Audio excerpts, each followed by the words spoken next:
IT job కోసం try చేస్తున్నారా? Coding ట్యూటర్లో training తో పాటు స్టైఫండ్ అండ్ 100% జాబ్ గ్యారంటీ. నమస్తే, నేను Keshav. Welcome to Suman TV. ఆంధ్రప్రదేశ్లో జనసేన పార్టీ ఫుల్ జోష్ మీద ఉంది. ఒకవైపు మెంబర్షిప్ డ్రైవ్ సూపర్ సక్సెస్ కావడం, అనుకున్న దానికంటే ఎక్కువ ఎన్రోల్మెంట్ జరగడం, మరోవైపు పవన్ కళ్యాణ్ టూర్ కర్ణాటక వైపు, చిరంజీవి టూర్ కేరళ వైపు, ఇంకోవైపు నుంచి నాదెండ్ల మనోహర్ ఢిల్లీ పర్యటన, ఇవన్నిటినీ కలిపి చూస్తే కనుక జనసేన నేతలు రాష్ట్ర అభివృద్ధికి సంబంధించి అధికారంలో భాగస్వామ్యం అయినటువంటి నేపథ్యంలో చురుకైన పాత్ర పోషిస్తున్నటువంటి పరిస్థితి ఉంది. దీనికి అనుగుణంగానే మెగాస్టార్ చిరంజీవి రాజకీయాలతో సంబంధం లేకుండా తనదైన శైలిలో సేవా కార్యక్రమాల్లో పాల్గొనడం కూడా జన సైనికుల్లో ఉత్సాహం నింపుతుంది. ఈ అంశాలపైన విశ్లేషణ చూద్దాం. మనతో పాటు జనసేన అధికార ప్రతినిధి రాయపాటి అరుణ్ గారు ఉన్నారు. అరుణ్ గారు, నమస్కారం. నమస్తే sir. First time deputy CM హోదాలో కర్ణాటక టూర్ వెళ్ళడం, అలానే అక్కడ జరిగినటువంటి అధికారిక కార్యకలాపాలు, అందులో భాగంగా ఆయన చేసినటువంటి ఒక స్టేట్మెంట్, ఓవరాల్గా ఈ టూర్ ఏ విధంగా జరిగిందని మీరు అనుకుంటున్నారు? సార్, ఒక అటవీ శాఖ మంత్రివర్యుల హోదాలో చిత్తూరు జిల్లా నుంచి పెద్ద ఎత్తున వస్తున్నటువంటి కంప్లైంట్లు ఏవైతే అటవీ ఏనుగులు పొలాల మీద పడి ధ్వంసం చేస్తూ అడ్డొచ్చిన మనుషులను కూడా తొక్కి చంపేస్తున్నాయని చెప్పేసి సుదీర్ఘ కాలంగా ఎన్నో గవర్నమెంట్లు మారినప్పటికీ కూడా ఆ ప్రాంత వాసుల యొక్క కంప్లైంట్ సమస్య ఇదే. ఒక అటవీ శాఖ మంత్రి హోదాలో ఆయన పక్కన కర్ణాటక రాష్ట్రంలో దొరికేటువంటి కుంకి ఏనుగులు, అంటే అడవి ఏనుగుల్ని పారద్రోలడానికి కొన్ని ఏనుగుల్ని పెంచుతూ ట్రైనింగ్ ఇస్తారు. వాటిని ఎలా కంట్రోల్ చేయాలి, ఎలా తోలాలి, ఎలా భయపెట్టాలి, ఈ భూమి మాది అని ఈ ఏనుగులతో ఆ ఏనుగులకు ఎలా సంకేతం ఇప్పించాలని జనరల్ గా ఇక్కడ జరిగే అంశం. దాన్ని తీసుకొచ్చి ఇక్కడ ఈ రాష్ట్రంలో ఆ ఏనుగుల ద్వారా అడవి ఏనుగుల్ని పంపించేయాలన్నది ఒక మంత్రివర్యులుగా ఆయన తీసుకున్నటువంటి స్టెప్. ఇందులో మనం ఇంకోటి ఆలోచించాలి. ఈయన ఎన్డీఏ కూటమిలో ఉన్నారు, అక్కడ యూపీఏ కూటమి అధికారంలో ఉంది.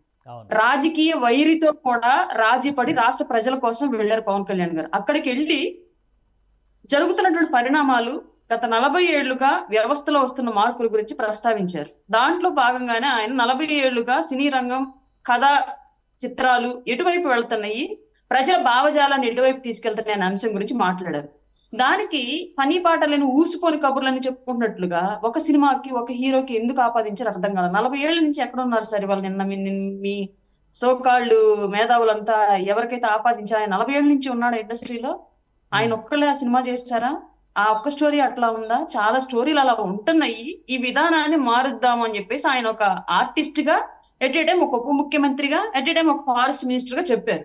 దాన్ని కూడా వక్ర భాషల్లో చెప్పేటువంటి భావజాలం ఉన్న మేధావులు ఆంధ్ర రాష్ట్రంలో ఉంటాం. నిజంగా ఆంధ్ర రాష్ట్రానికి బట్టి దరిద్రం సార్. కానీ అంటే టార్గెట్ ఆయనే అనేటువంటి అభిప్రాయం చాలామంది సోషల్ మీడియాలో మీరు అన్నట్టుగా వైరల్ అవుతూనే ఉంది. అల్లు అర్జున్ ఆయన ఉద్దేశించి అన్నారు అడవులు నరకడం అని చెప్పారు. చాలామంది హీరోలు ఇంతకు ముందర కూడా చేశారు. నెగిటివ్ షేడ్స్ ఉన్నటువంటి హీరో పాత్రలు చాలా చూసాం మనం. కానీ స్పెసిఫిక్గా ఆయన అన్నటువంటి పదం అడవులను నరికేయడం హీరోయిజం అవుతుంది అనేటువంటి మాట ఆ సినిమాకే ఆపాదించారు, పుష్ప సినిమాకే ఆపాదించారు అని అంటే ఇది అంగీకరించలేమో. ఎందుకంటే నాదెండ్ల మనోహర్ గారు ఒక సింగిల్ లైన్ క్లారిటీ ఇచ్చారు, పవన్ కళ్యాణ్ గారు ఎవరిని ఉద్దేశించి అనరు అనేటువంటి మాట ఒకటి చెప్పారు. బట్ అయినా కానీ ఆ దుమారం అలానే రేగుతున్నటువంటి పరిస్థితి ఉంది. అంటే ఇప్పుడు అటవీ శాఖ మినిస్టర్ అవ్వడం ఆయన పాపమా, లేదంటే ఆ కుటుంబానికి సంబంధించిన వ్యక్తి అట్లాంటి సినిమాలు చేయడం మూలంగా ఇప్పుడు ఈయన అడవులు నరకడం తప్పు అనకుండా చప్పట్లు కొట్టి ఎంకరేజ్ చేయండి, బాగా చప్పట్లు అడవులు నరకడం అని చెప్పేసి ఎంకరేజ్ చేయాలా పవన్ కళ్యాణ్ గారు? ఎటు ఏం ఆలోచిస్తున్నాను సార్, మనం ఏం చెప్పాలనుకుంటున్నాం సొసైటీకి? అసలు ఇప్పుడు పవన్ కళ్యాణ్ గారు చేసిన వ్యాఖ్యలు తప్ప?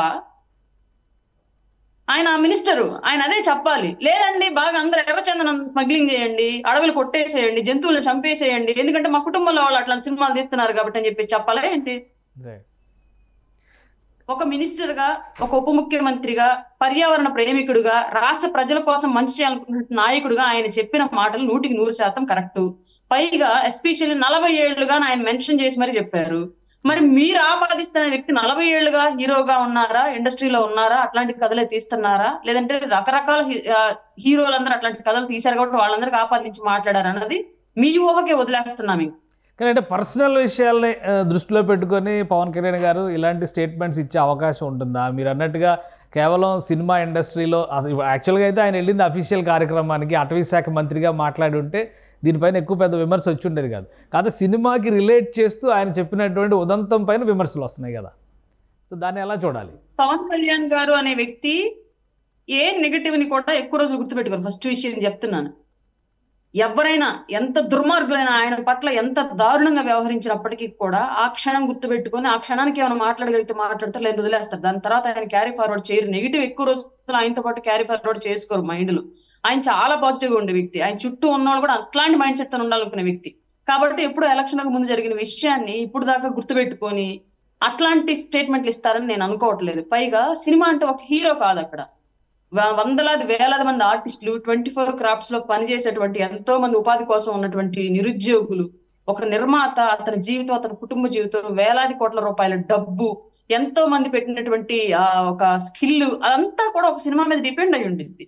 తర్వాత అది రిలీజ్ అయిన తర్వాత బాగుపడాల్సిన ఫ్యామిలీస్ ఇవన్నీ ఉంటాయి. ఎవరో ఒక వ్యక్తిని టార్గెట్ చేసి ఇంతమందిని ఇబ్బంది పెట్టే వ్యక్తి అయితే పవన్ కళ్యాణ్ గారు కాదు. రెండోది, అసలు అట్లాంటి సిల్లీ ఇష్యూస్ ఆయన మైండ్ లో పెట్టుకోరు. మీరు గతంలో చాలా చూడొచ్చు ఎన్ని విషయాలు. జగన్మోహన్ రెడ్డిని క్షమించి వదిలేశాడండి. వాళ్ళు మమ్మల్ని ఏమన్నీ ఇట్లా అయిపోయింది వాళ్ళ చాప్టర్. ఇంకా వాళ్ళని అసలు రాజకీయ వైరిగా కూడా మీరు చూడొద్దు, వదిలేసేయండి అని చెప్పి చెప్తున్నారు. అట్లాంటి వ్యక్తినే వదిలేసిన వ్యక్తి అల్లు అర్జున్ గారు చేసిన విషయాన్ని ఎందుకు గుర్తుపెట్టుకుని మాట్లాడతారండి? ఆయనకి ఏంటండి నీడ్ అసలు? కానీ సోషల్ మీడియాలో పవన్ కళ్యాణ్ గారు చేసిన సినిమాల్లో ఉన్న నెగిటివ్ క్యారెక్టర్స్ పైన కూడా డిస్కషన్ జరుగుతుంది. ఆయన ఎలాంటి క్యారెక్టర్స్ చేశారు, ఆ క్యారెక్టర్స్కి సంబంధించి నెగిటివ్ షేడ్స్ ఉన్నాయా లేవా, ఈ చర్చ అంతా అసలు ఎవరు చేస్తున్నారు? అల్లు అర్జున్ గారికి పవన్ కళ్యాణ్ గారికి అటువంటి కాంట్రవర్సీస్, ఒక ఫ్యామిలీ అనేటువంటి అభిప్రాయం ఉన్నప్పుడు, ఈ సమస్య లేదు అనుకున్నప్పుడు ఎందుకు ఇలాగా ఈ వైరల్ అయ్యేటువంటి న్యూస్ పుట్టిస్తున్నటువంటి పరిస్థితి ఎందుకు ఉంది? చింత చచ్చినా పులుపు చావలేదని వైసీపీ ఇంకా పులుపు చావలేదు కదండి. పేమెంట్ ఇంకా డబ్బులు 1000 కోట్లు ఉన్నాయి. దాన్ని బట్టి ఇంకా పెయిడ్ మీడియా నడుపుతూనే ఉన్నాడు. సోషల్ మీడియాలో అకౌంట్లు ఓపెన్ చేయించి మరి అట్లాంటి వాళ్ళు సృష్టిస్తున్నటువంటి రాజకీయ అగాధాలు మాత్రమే ఇవి. ఎన్ని అనుకున్నా ఎన్ని చేసుకున్నా అల్లు అర్జున్ గారు, కళ్యాణ్ గారు బంధువులు ఏదో ఒక సందర్భంలో ఎప్పుడో ఒకప్పుడు వాళ్ళు కలిసిపోతారు. మధ్యలో మీరు నేను అనవసరంగా పూసుకోవడం, దానివల్ల మనకు కొట్టే ఉత్తుత్తి తేట తప్ప ఉపయోగం ఏమీ లేదు. ఈ సోషల్ మీడియాలో కామెంట్లు పెట్టి గొడవలు రాజేసే వాళ్ళకు కూడా ఇదే చెప్తున్నాము. మీకు పేమెంట్ ఇచ్చే వాళ్ళకి భజన చేసుకోండి, తప్పులేదు. మీకు పేమెంట్ ఇచ్చి మీతో కామెంట్లు పెట్టిస్తున్నటువంటి జగన్మోహన్ రెడ్డి గారికి భజన చేయండి, తప్పులేదు. కానీ మంచిగా మాట్లాడిన విషయాలను కూడా చెడు వైపుకి తిప్పి మాట్లాడేలాగా చేస్తే మాత్రం రాబోయే రోజుల్లో పార్టీకి ఆ వ్యక్తులకి నష్టం తప్ప ఎవరికి నష్టం ఏమీ లేదు. పవన్ కళ్యాణ్ గారు క్లియర్ గా చెప్పారు, నేను ఒక హీరోని అయి ఉండడం మూలంగా, ఒక ఆర్టిస్ట్ అయి ఉండడం మూలంగా నేను ఆపలేకపోయాను. ఇట్లాంటి భావజాలం వెళుతున్నప్పుడు సమాజంలోకి ఈ రోజు ఒక అధికారిక పదవిలో ఉండి ఇప్పుడైనా సరే నేను ఏమైనా చేయాలి ఈ సంఘటనకు సంబంధించి ఆపడానికి అని చెప్పేసి అన్నారు క్లియర్ గా. ఆ భావజాలను ఆపడానికి అన్నారు తప్ప ఆ సినిమాని ఆపడానికో ఆ హీరోని ఆపడానికి అని చెప్పి ఎక్కడ చెప్పలేదు. వాస్తవానికి ఇక్కడ ప్రెస్ మీట్ జరిగిన సందర్భంలో కూడా పవన్ కళ్యాణ్ గారు కన్నడ పవర్ స్టార్ పునీత్ రాజ్ కుమార్కి సంబంధించిన సినిమా గురించి మాట్లాడారు.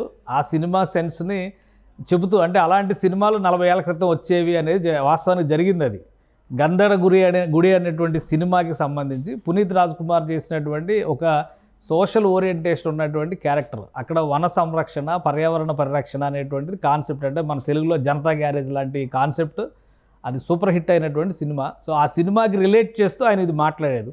సరే, రాజకీయంగా ఏ విధమైనటువంటి విషయాలు లేకపోయినా కానీ మెగా ఫ్యామిలీలో ఏదో ఉంది అనేటువంటి ప్రచారం పదే జరుగుతున్నప్పుడు పవన్ కళ్యాణ్ గారు కానీ చిరంజీవి గారు కానీ ఆ కుటుంబంలో ఉన్నటువంటి వారు దీన్ని ఖండించడానికి లేదా అలాంటిది ఏది లేదు అని సంకేతం ఇవ్వాల్సినటువంటి అవసరం కానీ అవకాశం కానీ బాధ్యత కానీ ఉంటుందా? ఒక విషయం మీద స్పందించడం మొదలు పెడితే అదే పనిగా వాళ్ళ కుటుంబంలో విషయాలు ఎవరి కుటుంబంలో వాళ్ళు చూసుకోకుండా పోయి మెగా ఫ్యామిలీలో మాత్రమే తొంగి చూద్దాం అనుకున్న వాళ్ళు చాలా మంది ఉన్నారండి సమాజంలో. ఇవాళ ఇండస్ట్రీలో కానివ్వండి, స్టేట్ లో కానివ్వండి, రాజకీయాల్లో కానివ్వండి, ఎన్నో సందర్భాలు చూసాం ఆ విషయాలు కూడా. ప్రతిదానికి స్పందిస్తూ వెళితే ప్రతి ఒక్కడు ముందుకు వచ్చి మాట్లాడుతూనే ఉంటారు. ఎక్కడ ఆగిపోవాలి ఇప్పుడు? వాళ్ళ కుటుంబం గురించి వచ్చే విమర్శల్లోనో లేదంటే వాళ్ళ కుటుంబ బంధువులతో వచ్చే గొడవలు ఉన్నాయని చెప్పేసి జనాలు సృష్టించే అంశాల్లోనో ఒక రాజకీయ నాయకుడు లేదంటే ఒక పెద్ద హీరోలు, సమాజంలో గౌరవ మర్యాదలు ఉన్నటువంటి వ్యక్తులు, ఇట్లాంటి వాళ్ళంతా ఈ విషయాల దగ్గర ఆగిపోవాలా? ఇప్పుడు మీ కుటుంబానికి, మీ బంధువులకి, మీకు ఎవరికి గొడవలు ఉండవా? మా కుటుంబానికి, మా బంధువులకి ఎవరికి గొడవలు ఉండవు. అందరూ వసుదైక కుటుంబంలాగా అందరం బాయ్ బాయ్ అని ఆలింగనం చేసుకుంటూ తిరుగుతున్నామా ఏంటి?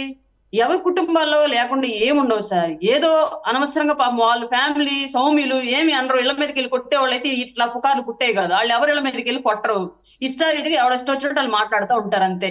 సుమన్ టీవీలో మీ పర్సనల్ అండ్ బిజినెస్ ప్రమోషన్స్ కోసం కింది నెంబర్కి కాంటాక్ట్ చేయండి.